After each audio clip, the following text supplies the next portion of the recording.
Thank God it's Friday. That is TGIF, and you know what that means. It's time for our Hot Topic special on Jasiri. Now, we've got sizzling conversation, as always, lined up for you today. Get comfortable already. But before we do that, Dave Kuku said that I like asking questions. Yes. A lot. So I'm not about to prove anybody wrong today. I'm going to ask another question. And it's a post by Bod_Republic that I want us to take turns here answering, and then, wherever you're watching from, also try and do the same. So the question is, how would you rank this in order of importance and why? Okay. Ladies, listen up. So here I have happiness, money, health, love, family.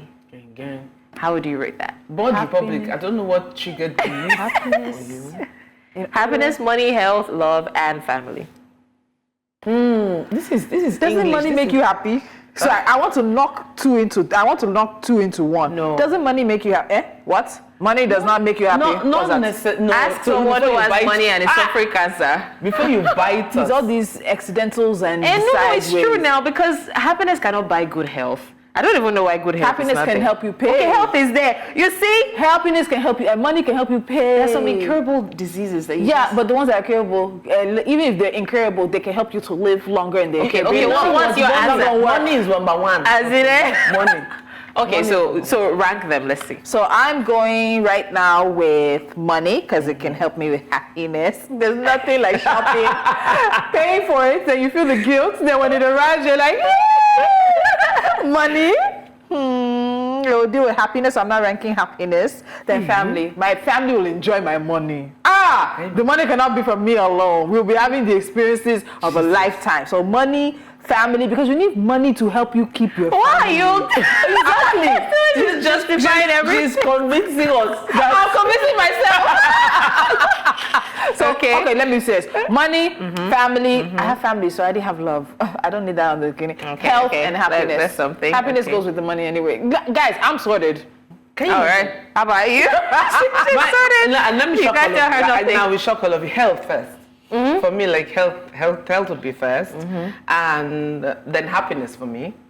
Health, happiness, then love, and then money, and then family. You know why? Because when you have good health, you are happy, and then you're happy. When you have love. When you have good health and you don't have money, you're not happy. No. So health is everything. After I saw that 73-year-old woman yesterday, I don't play with health.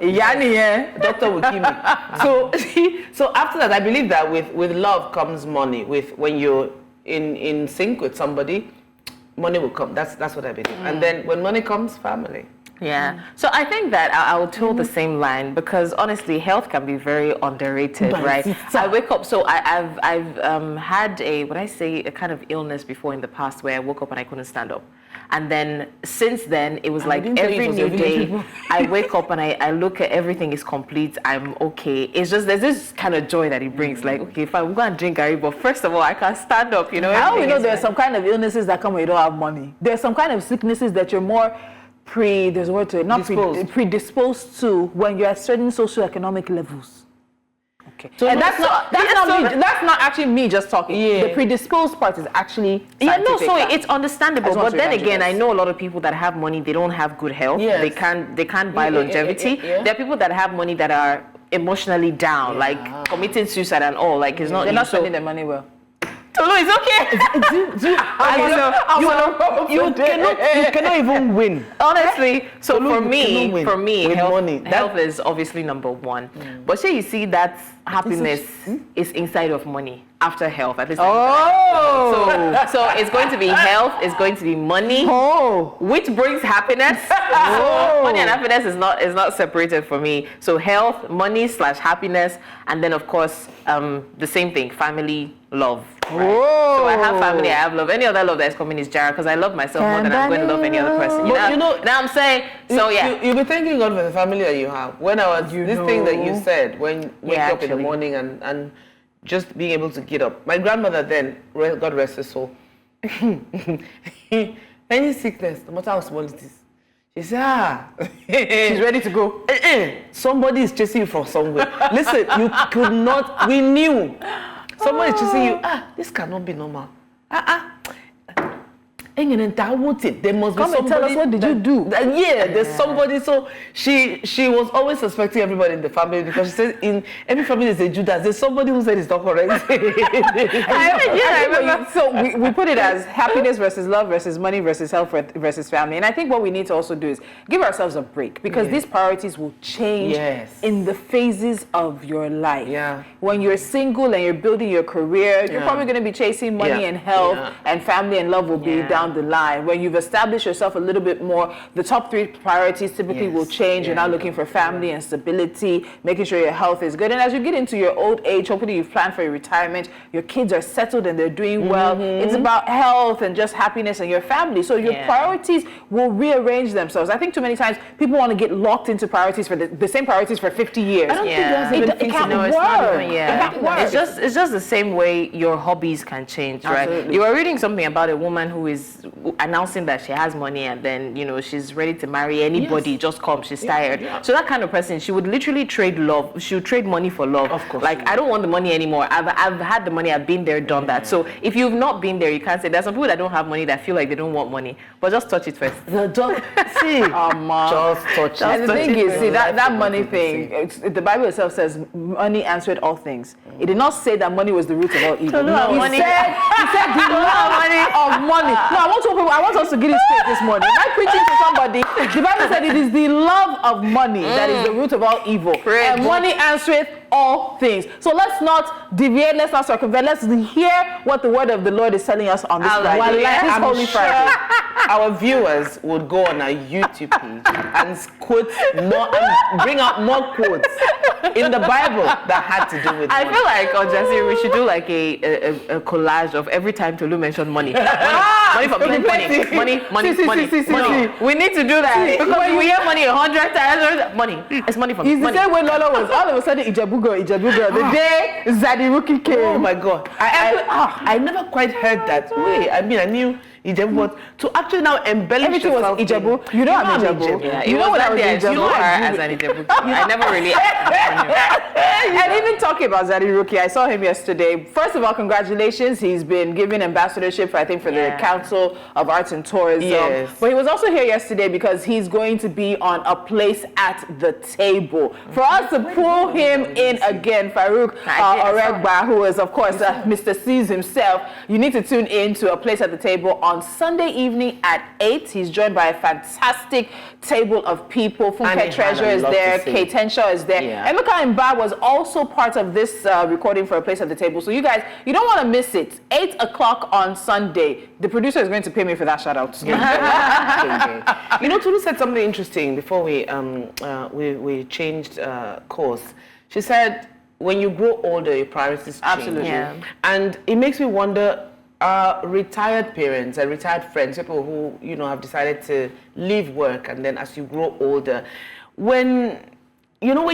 I don't know whether they really have an itinerary to what to do or what to do with themselves, because some people really struggle. When you retire, you don't know what to do, use yourself to do, what to do with yourself. Shows, but you look at yourself and say, okay, how am I gonna now live in my retirement? Some people think, okay, by the time you spend time with family, children, grandchildren, but for some people, that's never really enough. I always tell people, learn new hobbies, pick up something new, learn something. The woman, I am going back to yesterday, my sisters. That 73-year-old woman, in my dream, all I saw was the boxing. Listen, and her form was good. Yeah. Her stance was good. Her form was good. And I said to myself, this is, because I think we also struggle with that traditionally. Our mothers struggle with, you even mention it to your mother, for example. We say, what am I doing at the gym at this?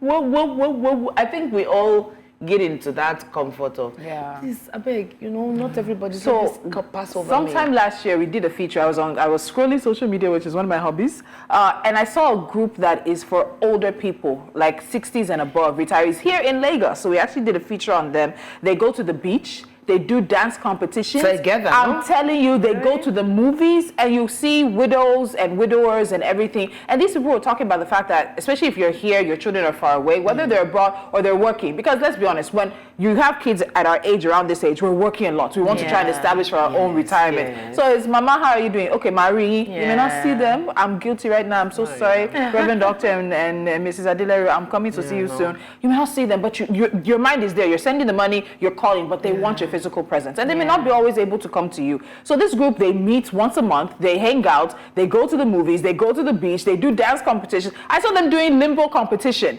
And I was thinking to myself, this is and again, you talked about culture. I think with our culture, we think when people get to a certain age, it's like putting them out to pasture. And we can go and sit down somewhere. So that woman yesterday, 73-year-old weightlifter, and then when I grew up in the US and I see when they're retired, that's when the grandparents will carry bags and tell you they're going to Florida. They're not here to babysit your children. They've done their parenting. It's if you have really good, close family. And they wanted the third phase of their life and they want to travel. Don't you remember the lady, the woman who, I think 100 and something, she broke the skydiving record for the oldest person to ever skydive.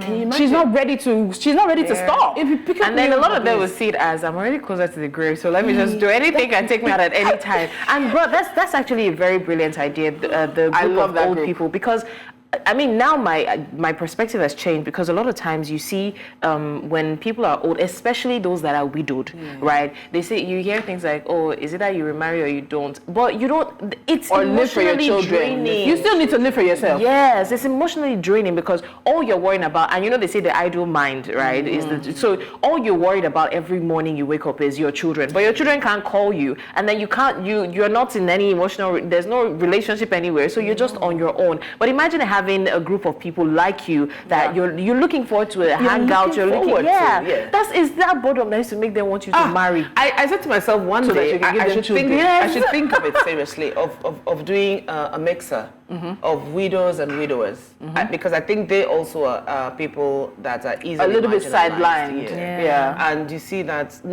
it's not by force to get into a relation to a thing with, you mustn't, but there are people who want to. So we have to create that, and the struggle. You don't know where to go, where to meet, and you feel shy all of a sudden. What am I going to say? They took them out for Valentine's Day.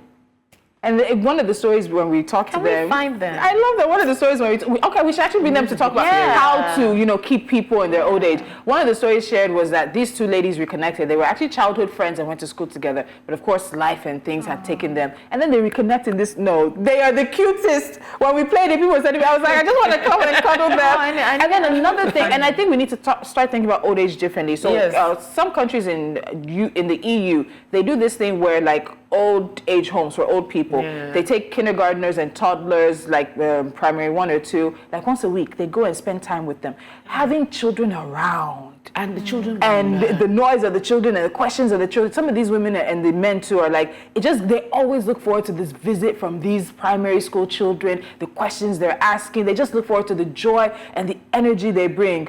And then it reminds me, every time I see my dad, now my dad will tell us, I'm ready, that he's so God. Anytime. I want to be ready. I want to make peace. I'm like, okay, who will tell you that one? I have not made peace. You wait, hold on. Let me make my own peace. Before we quickly go on a break, I was on Farouk's page yesterday, and this is what you said, and I was congratulating him, and then one woman was saying, please, are you married? Are you not married? Please, if you're married, disregard this. If you're not married, I'm looking for a partner for my mom, and which is what made me think of, I said, really, people who have lost their partners and how to get back into the dating. People are struggling. You're looking for, sometimes children don't know how to arrange their parents and keep the parents busy and occupied, especially parents who have just one child. So that is a thing we have to, I'm going to look into it. It's a good one.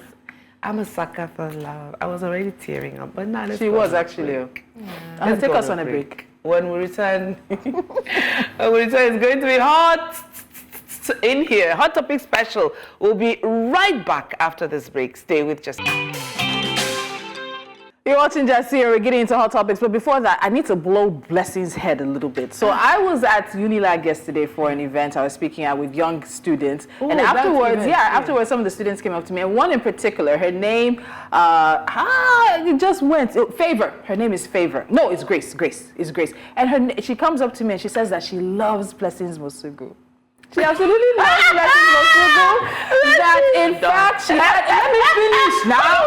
That's a problem. that in fact she had a presentation to do and she just wanted to channel Blessings Masubu.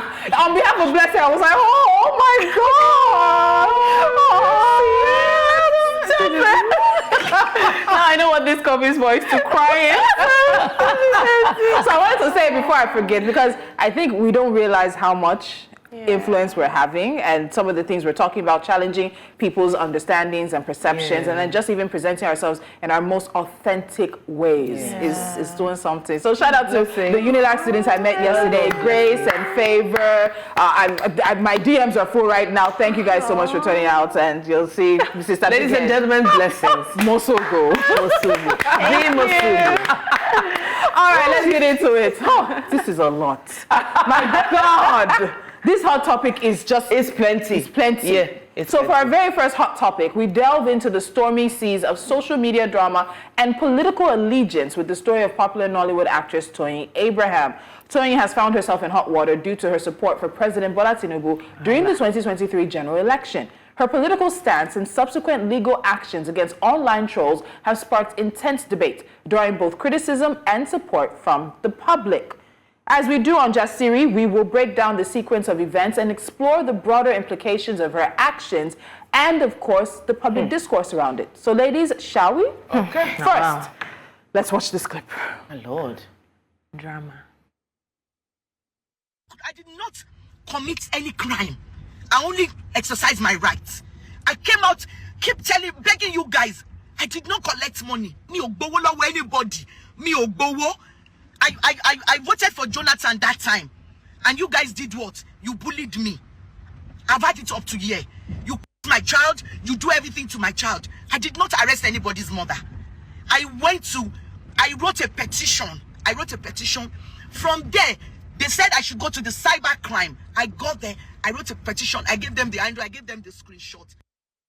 So let's get you some background to this story. So Toyin Abraham supported President Bola Tinubu during the 2023 general election. I think she even came out and said she had a conversation with God, or had some kind of meeting with God or something. And God said, and she's convinced that he's the, I'm paraphrasing, I mean, I'm not exactly quoting, but that she's convinced that Tinubu is the person who's going to solve Nigeria's issues. So after Tinubu's inauguration, Nigeria's economy has faced significant challenges, including the removal of fuel subsidies and the floating of the naira, leading to economic instability and increasing widespread poverty. Now, as the economic situation worsened, netizens began targeting Toyin for her political support. Now, Toyin reported her online trolls, some of them to the police, leading to the arrest of one young man known as Big Ayo. As you can see from the picture that was shown earlier, he has actually been released as of yesterday. But one of the incidents last week involved the user Ayo, who accused her of using Tinubu's money for her husband's hair transplant. Now, despite clarifying that she was only defending her family against severe threats and curses, Toyin has faced backlash for allegedly using her influence to silence critics. Ladies, let's start from there. I saw a lot of the, there's a word, not barrage, there's a word that starts with V, vitriol. Because it's not just enough to say the vitriol that was thrown at Toyin Abraham. And I think we need to start this first part of the conversation looking at, should celebrities and influential people and influencers in particular on social media not talk about their choices? Because we saw in that 2023 elections, some people said, you know what, don't ask me and I'm not going to share. And some people said, I have a choice as an individual, a citizen who's going to vote, who holds a voter's card or whatnot, to vote and to talk about my choice. And we've even seen situations where they come for people who refuse to speak. Right? And it's just unfortunate. Now, it's a 50-50 thing, because Nigerians can be extremists, right? In the sense that they now believe when something happens, they generalize. Look at the Erisco chairman now. With what he did, that was obviously like intimidation and stuff like that. But people would now generalize it to say that, oh, everybody that is influential, that's a celebrity, always wants to trump people with their power and things like that. But looking at this, again, it's all about context. She claimed that she did not explicitly arrest this person. She only reported it, and then they decided to take it off. So you coming for her and saying, no, she's always, and let's not lie, anybody that goes against, especially the majority when it comes to a political decision, always faces it. Desmond Elliott can attest to it. So it's not new. It's unfortunate that it happens, but it's just that thing of generalizing, right? Or every influential person wants to attack the individuals and not allow them to speak their mind, and that's not the case. I don't think that's the case. It isn't, and this controversy has sparked a larger conversation about the limits of free speech, the responsibilities of public figures, and the proper use of legal and police resources. Now, Toyin is not the only person who came out to support. Speak about her choice. In last year's elections, and it was just last year. It was just last year. It feels it literally right now. It's feeling like it was a lifetime ago that we voted and he became president. She spoke about her choice, and why are you coming? Why is it Toyin you're coming for? I don't want to name names, but there are people you call their names, people know them at one go, who also came out to support the current president. If you say we have a right to free speech and we're all on the internet together, let's be responsible. The internet has rules and regulations, terms and conditions. If you're on Instagram, for example, you must adhere to community guidelines and all that. If Toyin decided to take this a step further to protect her family, then I believe she's not at fault. Because anybody, it's not even because she's Toyin, she's a Nollywood producer, director. No, it's not that. Toyin is a Nigerian, punto. And the right she has is the same rights everyone has. If you feel that you're being threatened, and we're used to just collecting it and just chesting it and moving on. But for how long? What you allow is what will continue. She has a right to fight for her peace, her space to be free. Whatever she says, not everybody has to be in agreement with whatever. So again, somehow I would want to maybe in a way blame law enforcement. Right, because now many people are seeing it as the response that was given to her request was too swift. Her complaint. Yeah, her complaint was too swift. And we've seen a situation where, someone who is influential would go and complain about somebody, and the next thing the police is coming. Like, do you really have the police at the back of your house? Like every individual, we see people going into, in fact, we see some other law enforcement, then when, SARS was still a thing, raid students' rooms, attack them, and then they complain and nothing is done about it. But they are the same people who complain that law enforcement is too slow to get their act together. So they are so for them, it's like they're only swift when it comes to influential people. And I think that's the challenge, because tell me how many maybe ordinary citizen will go and complain today, and then before you know something is done, they've arrested the person. Okay, before we go deeper, let's put out the phone lines, because this is a conversation we'd love to have with you guys as well.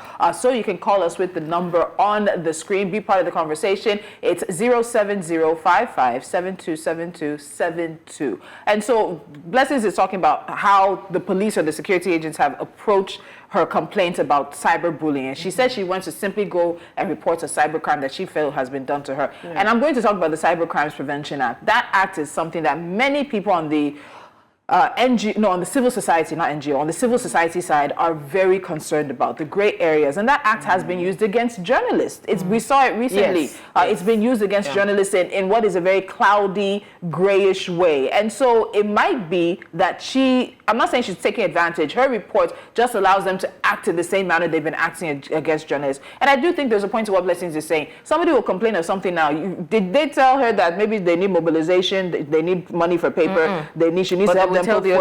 But before we know it, somebody was arrested. And this story really blew, sorry, Catherine, this story really blew, today's Friday, on Wednesday, when the reports were that the mother of somebody was arrested in relation to this. So that was clarified that the mother was, I think the mother of Ayo's friend was there, and she was saying she's not going to let them go and take the friend that was there, and that she followed them to the police station. And they say, Mama, you can go, you're not part of this. But she's like, no, you must release. So that's where the story even metamorphosized into something even more.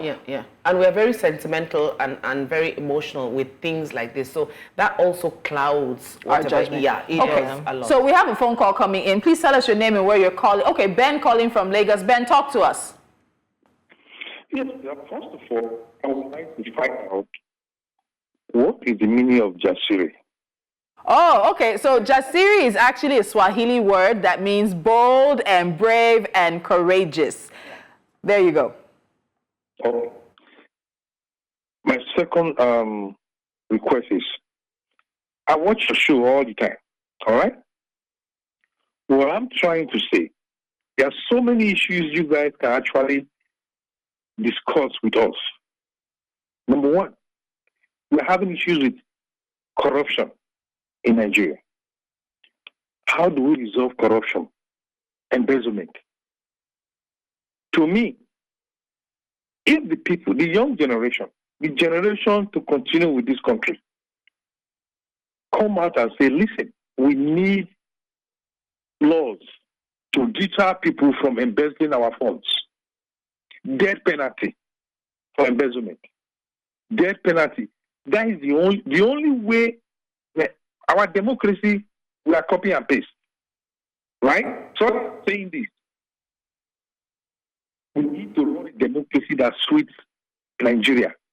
Ben, let me interrupt you there. I love the fact that you tell us that you watch our show all the time. And if you are watching it as much as you say, then you'll know that we take on all these issues. Yeah. We've talked about the economy. We focus on labor. We even talked about how the Kenyan protests might also inspire, maybe not inspire, but at least we've compared the Kenyan protests and the Nigerian situation and economic situation as well. But let me also tell you, as Nigerians, sometimes we need to take a break. So on Fridays, we take that break from some of the difficult conversations that we have to let ourselves have a little bit of a lighter moment. But unfortunately, this Toyin's conversation is also even not a light moment, because you have politicians who have pushed through a Cybercrime Prevention Act that is still being very much highlighted as a concern by civil society as something that can be used against the average citizen. So even in as much as we're talking about Toyin Abraham and her situation, there's also a larger societal context to it. And that's one of the things we just highlighted now. So Ben, please have no fear. We're here with you. We feel the pinch. I know how much I bought bread yesterday. I know how much Captain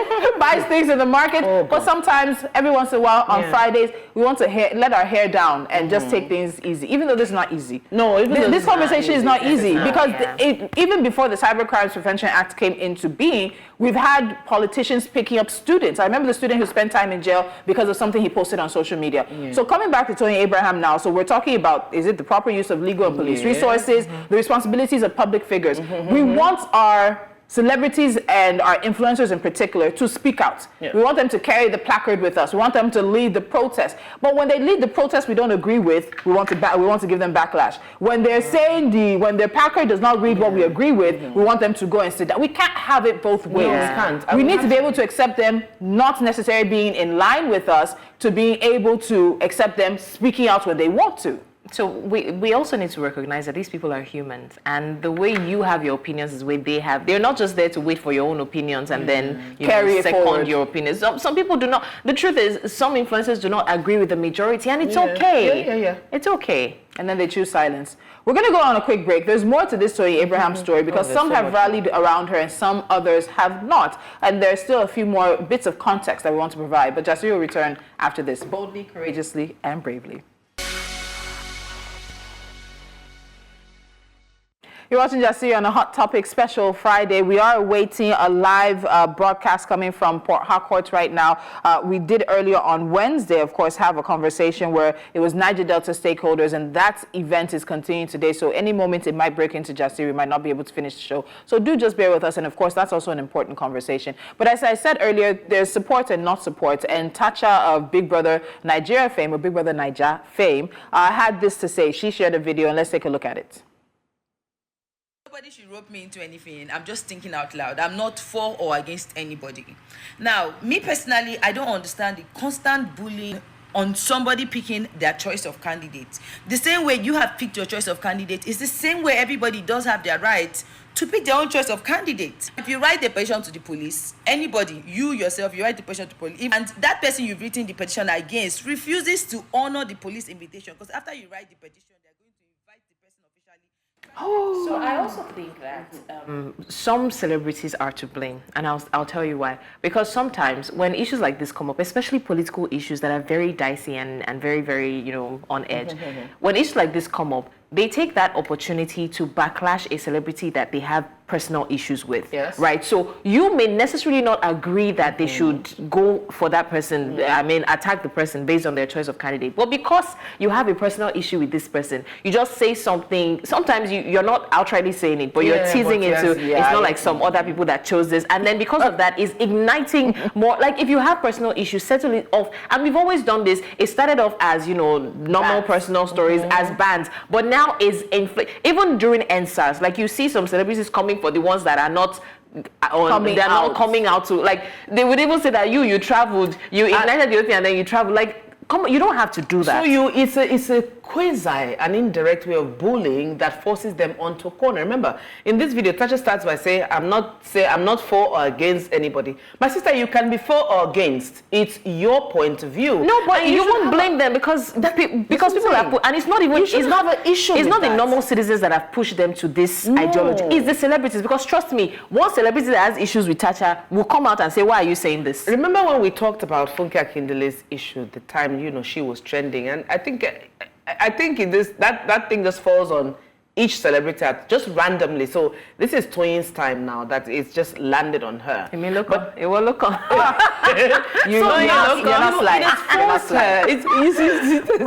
It has forced her to say, from now on, I'm not going to do this anymore. Because I did this, so this is the problem, I'm not going to. So everybody subconsciously has been moved into that corner. And okay, I better go. I'm not going to say anything anymore now because let me just face my life. Let me just face my business. Let's see the tweets. They'll still come for you when you're facing your life. But let's see the tweets that Toyin recently tweeted because of this situation now and how things have all played out. So she says, I have faced my life and my career because I'm not a politician and I am not in government. I have learned my lesson never ever to be open with my political choice again. And that's Toyin on social media now. And so she's going back. And so when you expect her to be able to come out and say, you want her to lend a voice, you have already silenced her, But it's also interesting for those of you who may not know exactly some of the, I said vitriol, I used that word intentionally, what she has faced. Let's go into some of the comments and tweets that she had gotten before. So, of course, we talked about the one from Ayo who said that Mrs. Toyin Abraham Walai, Aye Tita. That is translation of your life has spoiled. Your life has ended. It's over. And he says, you collect Tinubu money, do hair transplants for your husband. Stupid fool. Now, Ayo, if they're telling you that you should please bring evidence where there was money that somehow came from the president to Toyin Abraham, which was then used to pay for her husband's hair transplant, of which I don't know if he had a transplant. Can you provide that? And I think this generation seems to, they lack the understanding of what is free speech, and what becomes bullying, what becomes defamation, and libel. They just see, these are keyboard warriors, like they say. They just go, and when they go. They just go like an AK. So I'm not even going to lie, right? I'm 100% in support of people taking up. I remember one thing that happened, Nathan Abasi and Mercy Chinwo, Mercy Chinwo, baby, you that child, and then they said, the guy did not even say this baby looks like. He said, there's nothing you tell me, this is nothing. And then they took it up.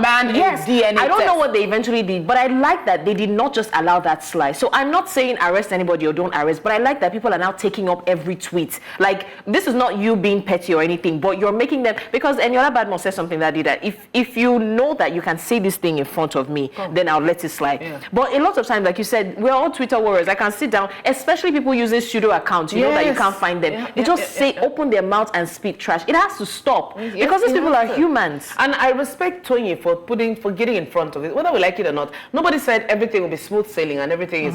Toyin is, listen, Toyin has, you see her, she faces her movies, she does her comedy, she does her skits, she does her drama. She doesn't interfere with anybody's business, but I understand when she has to protect her own space, especially when you see that, listen, it's plenty. How can someone open their mouth? I was even struggling to pronounce it. It's Toluta helped me pronounce it. I had to ask, what did that mean? That is very strong insult. It's a curse. It's a very, not even an insult, it's a curse. The insult comes, there's another one, Ajebo Danny. He said that if Ayo is not released, okay, there are two from him. If Ayo is not released today, we will start mass reporting Toyin's Instagram page and then move to sending mails to Netflix. This is well within their rights. And the unfortunate thing, I don't know if it's unfortunate or fortunate, what we find is that at this point in time, we are no longer separating the artists from their art. She's a movie producer. Yeah. People are not agreeing with her politics.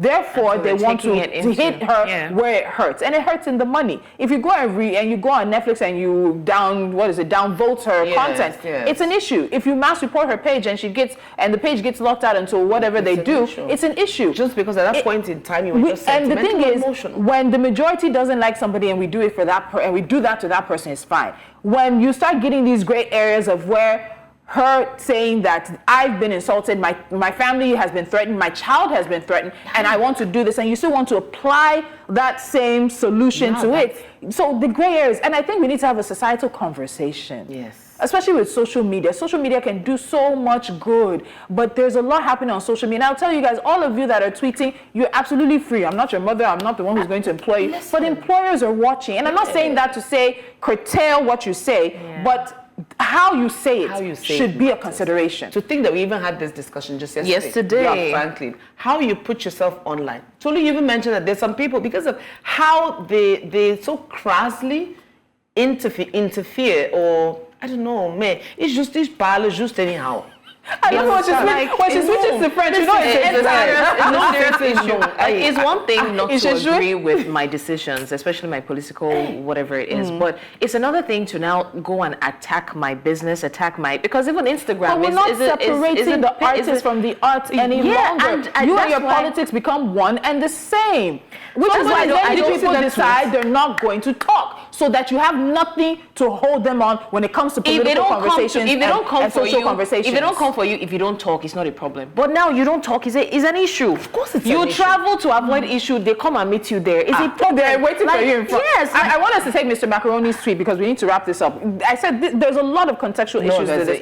Let's go to what Mr. Macaroni said, because he said he didn't support her in terms of using. He said, I don't want to paraphrase. Okay, if anybody insults you or defames your character, go to court and seek justice. APC trolls insult me, and this is me now, I see it all the time, and tell so many lies against me, against my person. I have never for once used the police to illegally arrest or detain anyone, and I never will. There is serious danger in using the police to illegally detain citizens. I hope those of you supporting this abuse of power won't cry foul where you or your loved ones are the victims. To be clear, this is not to support online bullying and harassment. I strongly condemn it and believe that those involved should be made to face the consequences of their actions. I'm a victim myself and I know how mentally damaging it is. But go to court and seek justice like the rest of us do. Don't use your friends in government to illegally detain citizens. It may favor you now, but think about tomorrow when you no longer have that power or the closeness to those in power, I believe. To that power. It might not be you. It might be someone you care about. What will become of us if everyone takes laws into their own hands? They're already taking the laws into their own hands. But what will become of us if we continue to have a society that acts, that does what we're seeing in this Toyin Abraham case? Yeah. We seem to always even use the word illegally arrest. Like when you invite someone for questioning, you say they illegally arrest. But anyways, I think we have a call. Hello, good morning. Hello. Hi, Daniel. Good morning. Talk to us. Good morning. Yes. Firstly, you ladies are doing a great job bringing up this issue. It's beautiful. I think it's part of the problem we have with the system right now. People not learning to be responsible with their utterances and people not being accountable for what they say. And when this happens and there are no repercussions, I can tell you it will go on and it will go from bad to worse. Of course, Toyin had a right to express her view, to support whoever she wanted to support during the campaign or the election. And if things are not turning out fine, then you as an individual should blame yourself for having relied on her position without even knowing where she was coming from. That's what I believe, without even knowing where she was coming from, just because you say it's an influencer. I think it behoves, like the Bible says, prove all things, hold fast to that which is right. That's what the Bible says. And when Nigerians fail to do that, it becomes a problem.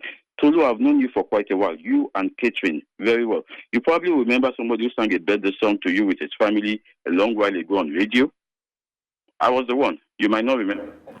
So more importantly, right now, going back, I see you ladies, you do things, but that doesn't mean I necessarily get influenced by everything that is said without proving whether those things are right or not. And for the social media organizations allowing pseudo accounts, it's actually wrong.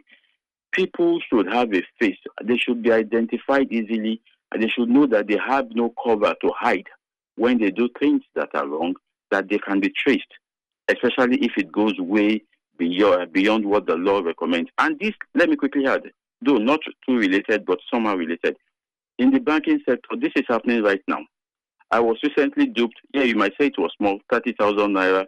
You go to a bank, you find out that these wallet accounts are using bank names, real bank names, and with accounts and all those things.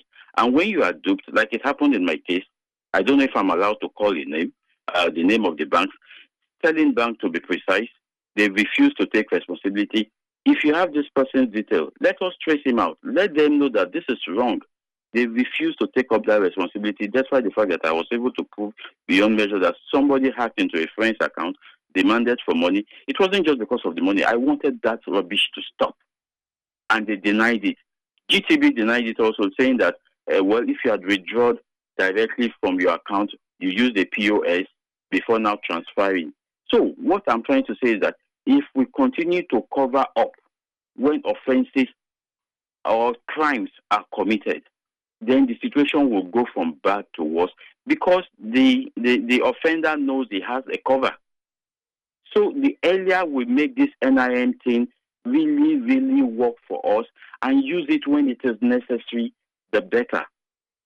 Thank you so much, Daniel. Thank you so much. And he actually reminds me, I think I told you guys about the online video about the ethical hacker who hacked into, unfortunately, some Nigerians in Abuja who are doing internet fraud. There's romance fraud, cash checking fraud. Yeah. I've actually reached out to them and they're going to be on the show. We're going to talk about it. So the thing is, you can only hide for so long. Yes. And with the kind of technology, nobody is actually 100% anonymous online. I just want you to know that. Don't think that because you did your name and you want to add numbers and question mark and everything, they can't find you. You can hide. They'll find you. If they want to. If agencies and whoever wants to find you, they will find you. We got to move on. Yes. There's a lot more, but we got to move on. There's a lot more, but we have to move on. So let's move on to our next story. Ifedayo Agoro, founder of the online community Diary of a Niger Girl Dang, got caught up in social media drama during the week when she was responding to tweets about broken engagements. At Holly Stalker tweeted, "I don't know who needs to hear this, but you can break off your engagement. You don't have to get married if you know it is not right. Even if you have sent out the invites, bought the dress, planned the ceremony, you can walk away." That's what she said in her tweet. Apparently, that's what Ife did a few years ago. She replied that she called off her engagement just 2 months before her wedding. A decision, she says, which came despite already having paid for the wedding hall, a popular comedian, and a Vera Wang wedding dress. Ife says she took this step because she realized she was getting married for the wrong reasons and returned everyone's Ashwebi money. She also emphasized that societal pressure to marry before turning 30 played a significant role in her initial decision to get engaged, despite not being in love and feeling no peace in her spirit. All right, so what are your thoughts, ladies, on this? You go, girl. I mean, I don't. You go, girl. Yeah, rebel. I don't. Yes, I don't see anything. I like that she realized it, right? That early enough. That 2 months of the wedding was early enough. Well, she couldn't realize it after the wedding. 2 months to the wedding is early enough, but continue. As long as she refunds everybody. I don't think she was hurting anybody, right? I feel like the whole relationship would have been based on deceit and the fact that, there's this pressure on to marry before 30. They probably knew that they were not in alignment, right? Probably, maybe she hurt the guy, but it's the best decision for her to have taken at the time. And a lot of people imagine maybe an arranged marriage or something, and then you're finding out that this is a risky. I mean, a girl lost her life to the guy that she was arranged to marry. Like, the guy literally killed her because he felt like this is not what they promised him and all that. And instead of him taking his anger on the parents, he took out the anger on her, and then he killed her and reported himself to the police. So and then was I thinking that probably arranged marriage itself may be better. Because parents so depending on society, some data some data shows that arranged marriages last longer, but I think they last longer because of the contextual situation in which they are brought about by two families arranging and deciding and agreeing, and it's very difficult for people to break out of arranged marriages because of pressure. But Ife talks about the pressure to get married, and we've spoken about that. There's pressure on women in different instances with your biological clock is ticking. There's pressure on men as well. But I think at the long run, if you're looking at this person that somehow along the line you said, I want to marry you, and then 2 months to the wedding, you realize that you don't love this person, leave. Sincerely, As because difficult as it is. when you stay in that marriage, when you get married and you don't, you eventually will break. You might stay in the marriage and you guys might have a marriage of 50 years. We're not talking about quantity of time. We're talking about quality of the marriage. And because we are used to adapting, and you know, we permutate as we go. People will tell you you'll go to love them. Yeah, you people even say, what is love in marriage? You just respect him and just let him do what he's supposed to do as a man. Some people know while they're dating that this is not working, right? But because we have so normalized, you know, the issue of divorce, you can leave him at any time. They know getting into it, they know that it's not working, but they're like, if it doesn't work, we quarrel a lot, but let's get into it. Exactly. There's divorce. Yes, a lot of people have normalized it. So I respect Ife. I know that it's not something a lot of women can do. To walk away, especially when you've made that much of commitment. What will people say? What will people say? I also want us to try and put ourselves in the guy's shoes, because I can't imagine. The guy probably felt relieved. No, I don't think so, because there are other tweets afterwards, and we'll quickly get into that. But let's not assume anything. Okay. But you're blindsided 2 months to your wedding, and the person that you asked to marry you comes and says, "Benny, wait, I'm trying to find my engagement ring. Oga, please take the ring. I'm not doing it again." And I didn't love it. I don't know what she might have said to him, but she just says, "I'm not doing it again." No, T, I don't want to believe. No, I feel like that could mess somebody up. I want the women after Ife who will probably have suffered for her decision. No, I feel like they both knew. Exactly. He would have knew it wasn't working. She's not 100%, but maybe, you know how we make excuses? Maybe it's the pressure. Maybe it's if we get into marriage and we're locked in and everything, all of it will work. Maybe I don't want to believe that she would be all, mushy, oh my, I can't wait to marry her, and then the next day she's like, I can't do this. I don't want to believe that's what happened. Like, they both knew that it wasn't working. It's a B sign. So what do you think about this concept of people saying, as I said, you'll fall in love in the marriage? Because a lot of arranged marriages, that is told to them. Don't worry, they may not be your fit. We know you talked about this physical spec in the makeup. Before. We even said it. They'll say, don't worry, just you'll grow to love him. You'll go to love her. It's not so bad though. Shouldn't we talk about blessings? This person is not so bad though. Looking at it, it's so bad, and then 5 years later, everything you want walks by you. As long as you have long suffering. Long suffering. Go and suffer long in the marriage. Okay, so when this issue broke on social media and Ife tweeted about her own experience, there were a few that said, Ife, this story you say is not exactly how it happened, because we know some things. Right. And let's talk about what they think they know. So at official Daddy A2 tweeted, "You can deceive people with your lies, but not me though. Can you tell them how your sugar daddy threatened to stop funding your lifestyle if you marry your ex-boyfriend? You want to make it as if he's the one at fault. You are a wicked person for real." Where's the evidence? So yes, Ife's fans and even people who are not necessarily Ife's fans have asked this guy to produce the evidence of what he's saying. That's defamation. Because we're back to that thing. You're claiming this. Where's the evidence of this? He's now saying that, why is it that people are asking him to provide this evidence when people did not ask Ife to provide that evidence? But aside from that, some people did a deep dive into this guy's timeline. And apparently, he's very fond of accusing women of having sugar daddies. It seems to be like a script. I don't know. And then somebody else, our fave online doctor, said, if you never love someone and can never really love them, but you can say yes to their proposal, accept their engagement ring, let them pay for wedding hall, let them pay for, let me finish now, let them pay for comedian and MC, you let the families pick Ashebi, you let them pay for wedding gown, then a few weeks to the wedding, you call off the wedding to tell them you never love them and you are marrying for the wrong reasons. You are a narcissistic and demonic human being. Wow. You can rebrand it all you want. You can relabel it all you want. You can cook up excuses to rationalize your evil and deliberate deception. Merde. Attends. If you're supposed to say that thing... No, I want you to say it in French. Native... Whatever it is you want to say. No, comprendo. Oh, that's Spanish. That's Spanish. Listen. No, you don't want me to say Spanish. So. You don't want Again, this person has to provide evidence that the guy actually paid for these things that is mentioned, because she said after having paid... She did not say he paid, and she said she refunded the people that needed to be refunded. Why are people like this, though? I think that takes us away from what he's getting at. If you're 2 months to your wedding, a few weeks to your marriage, you're saying, I don't love you, I didn't love you, I'm making a major mistake. He's saying narcissistic, demonic human being. That's far. Again, that's also when we talked about cyberbullying and everything. Yes. But I think there has to be a question. When do you realize a relationship is not working? When do you know you don't love somebody? When do you know that there's no future in this? I want to say this and it's the guy that did that. So no, wait. I want to also say this, right? I need people to be okay with hearing this is not working. Because we're quick to blame people. Yeah. What if, I'm not saying I know the whole context, but what if she had been saying this for a long time and the guy is like, no, just give it another, because it happens. Yes, it does. It happens. Even when the guy is proposal, we talked about public proposals and how much pressure it puts on people to say yes, because they don't want to embarrass you. Then you now try to return the ring in privacy and they're like, no, what will my people say? What will my friends say if you return the ring? There are situations where, not even just the guys now, even the ladies, just give it another chance. I know you don't love me, but I will make you, I will try and win you over. I'll make you happy. Yes, I'll make you and then you're coming to the realization that, wait, no, this is not working. Yes, so let's not, there is emotional blackmail from the other person's end where they say, I know, let's just go into it. I know you don't love me. It's fine. Nobody needs to know. Let's just work it out. It will grow before the wedding, and then she realizes that before the wedding, it's getting worse. So I have to go. Breathe. Exhale. I can hear crickets. I want you to exhale because it sounds blessings. Are they pressuring you? No, bro, because I've been in this situation before. No, seriously, I was in a relationship for 5 years. In my mind, it ended a year after we started. But I just couldn't, you just like, you know what, just let it, don't worry. Every relationship, this is the mantra. Every relationship goes through this phase. You would grow to fall in love. And I was still standing gidigba. I don't fall. I didn't fall. Endurance.